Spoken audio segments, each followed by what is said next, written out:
Hello guys, நம்ம இப்போது ஒரு மேட்ச்சில் ஒன்று வந்திருக்கோம். பார்த்திங்கன்னா இப்போ நம்ம டெசர்ட்டு M10 மட்டும்தான் எடுத்திருக்கோம். இன்றைக்கி அவங்கள முடிச்சு விட்டே ஆகணும். வாங்க விட்டாங்க, போவோம். இங்கிட்டு போய் அடிப்போமா இல்லை அங்கிட்டு போய் அடிப்போமா? விட்டாங்க. குளோல் போட்டு இந்த சைடு ஏறி போவோம். ஒன்றுக்கு ஒன்று கரெக்டாக அடிச்சிருக்கோம். டெசர்ட் எடுத்துகிட்டேன்னா அடி விழுகவே இல்லை. அடி என்ன கைஸ், விடவே மாட்டேங்குது. டேய், ஒருவேளை உட்காந்து அடிச்சா ட்ரை ஆகுது. ஏய் அப்போ அடி விழுந்துச்சு கைஸ். ஒரு எமௌண்ட்டை போடு, ஃப்ளாக் அமௌண்ட்டை போட்டால் தான் எங்களுக்குலாம் எமௌண்ட்டு போடுறேன். ஐயோ கைஸ், ஸ்னைப்பர். ஓகே, ஆடுவோம் ஸ்னைப்பரை வச்சு. அப்புறம் நம்ம சேனலை மறக்காமல் பார்க்குறவங்க லைக் பண்ணி ஷேர் பண்ணி சப்ஸ்கிரைப் பண்ணிடுங்க கைஸ், சரிங்களா? நான் இன்றைக்கி ஞாயிற்றுக்கிழமை நான் வீடியோ எடுத்து போட்டிருக்கேன். நம்ம என்ன பண்ணுவோம்னா, நாளைக்கு திங்கட்கிழமை பிஆர் போட்டு விளாண்டு போடலாம். சும்மா ஒன்று வந்திருக்கோம், அவ்வளோதான். போர் அடிக்குதுன்னு வந்தேன்.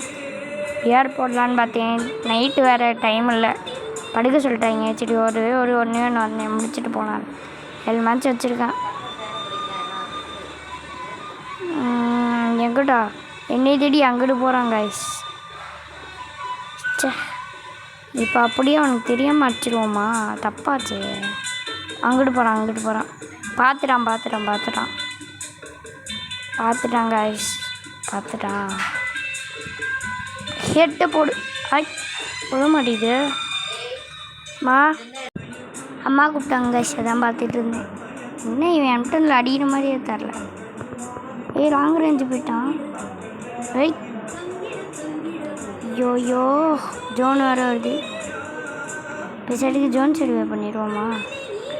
அதான் நாரி கேரக்டர் வச்சுருக்கோம்ல. ஆனால் லாங்கு போயிட்டான். ட்ரெஸ்ஸட் எடுப்போம். ஜோனு அடிச்சிடாதரா, தெரிஞ்சு அடிச்சிடுவானோ மாடி. டேமேஜ். மெடி போடுறா. வேணாம், ஓடு. அவனை அப்படியே ஜோனில் மாட்டி விட்ருவோமா? மாட்டி விட்ருவோன்னு நினைக்கிறேன். MP40 வச்சு அழுத்துறான் கைஸ். மெடி போடு. போ, வேணாம், ஓடு. அடிக்க ஆரம்பிப்போம். டெசர்ட்டில் அழுத்தணும் போல. M10 one tape அடிப்போமா? இல்லை, நான் ஒரே ஒரு தட்டி அடிச்சிருக்கேன். அடி உள்ளவே உள்ளாது போல். எனக்கு தெரிஞ்ச அவன் அடிச்சிடுவோன்னு நினச்சா